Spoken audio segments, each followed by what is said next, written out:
Welcome to the short series of milestones. Your voice, your story. Join us on this wellness movement.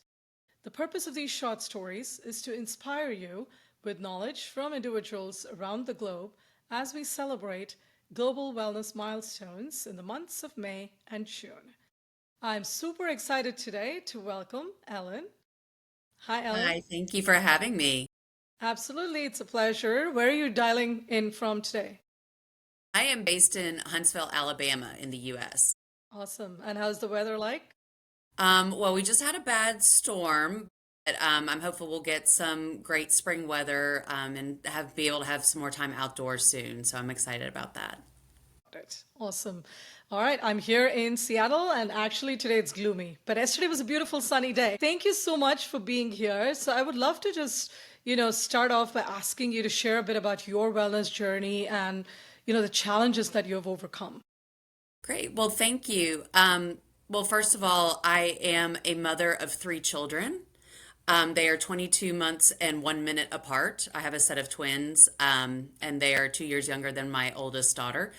And all of them are also neurodivergent. So they all have ADHD. My daughter has significant anxiety.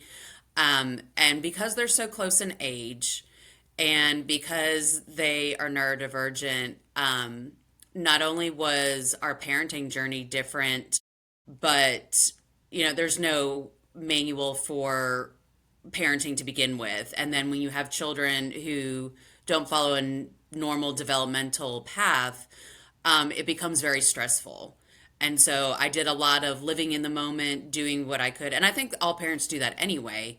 Um, but I just kept pushing my stress down like day after day, day after day. And then one day I woke up and I was about 60 pounds overweight. And I had no idea how I got there. I'm an exercise physiologist by trade, so I exercise consistently. And so I was just baffled. Very, very high cortisol. Um, I eventually had an anxiety diagnosis for myself, and just generally was not a happy human being. And which affected the way I parented, affected, how I interacted with my husband, how I interacted at work. And I finally decided that I deserved better, and the people who I love deserved better. So, a large part of my wellness journey involved taking care of my stress. I was at the point of burnout with my career, um, and just trying to manage everything. And so I had to address that before I could address any other health behaviors. Got it. Wow. Actually, I was just, talking to somebody as part of my podcast. It's Let's Talk Wellness with Shal. And the upcoming topic that I'm actually going to upload is actually talking to somebody around neurodivergent individuals and how do you bring that holistic wellness into their lives. So that may be an episode that you'll be interested in, but I would love to Yes. talk more as well on this journey, maybe in one of our later podcast episodes. Yes, I'd love So to. awesome. So with that, I guess my next question is, what key lesson or practice has had the most profound impact on your well-being? I think I fell into the trap that a lot of people do, where you try all the quick fixes of trying to lose weight, and I get really frustrated because none of them are working.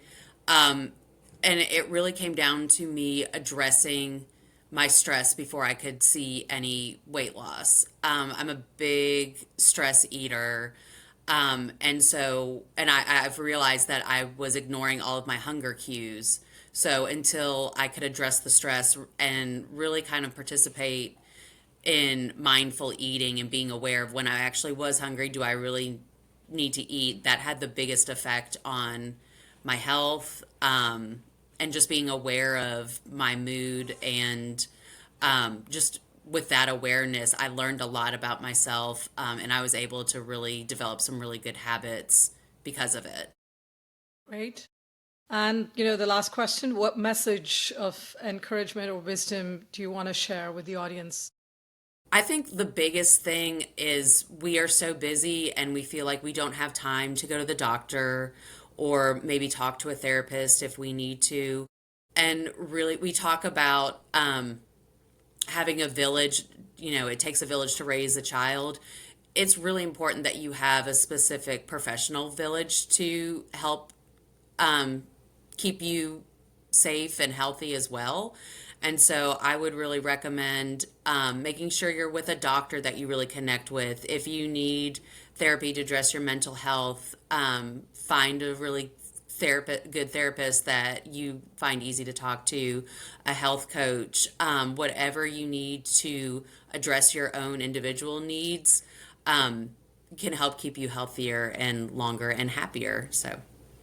Oh, yeah, I love that. So it's, that village should also be a village of people, who can support you professionally, right? And Mhm. just medically as well. I think that's really important. And I know I was just also talking to somebody else in an interview where, we talked about self-care and why it's so important and Yes. why we should, especially as women, be thinking more about it and actually finding time to do it. Right. I tell my clients, you can't pour from an empty cup, but we darned if we keep trying to as women because we feel like we have to do all the things and hold the responsibility for all the things. And it's really important for us to be able to step back, and it may not be done the way that we want it to, but it'll still get done. Um, and that will help us considerably if we're able to do that. So taking care of ourselves is really important. Absolutely. Love it. Well, thank you so much, Ellen. And one last thing, if you want to just share with the audience where they can reach out to you or find out more. Great. Yes. I am the owner of Creekside Health Coaching. So my website is www.creeksidehealthcoaching.com. And I'm also on Facebook and Instagram, and both of those handles are Creekside Health Coaching. Perfect. I will, of course, share all this information when I post this, but thank you so much for your time today. Thank you for having me, Sarah.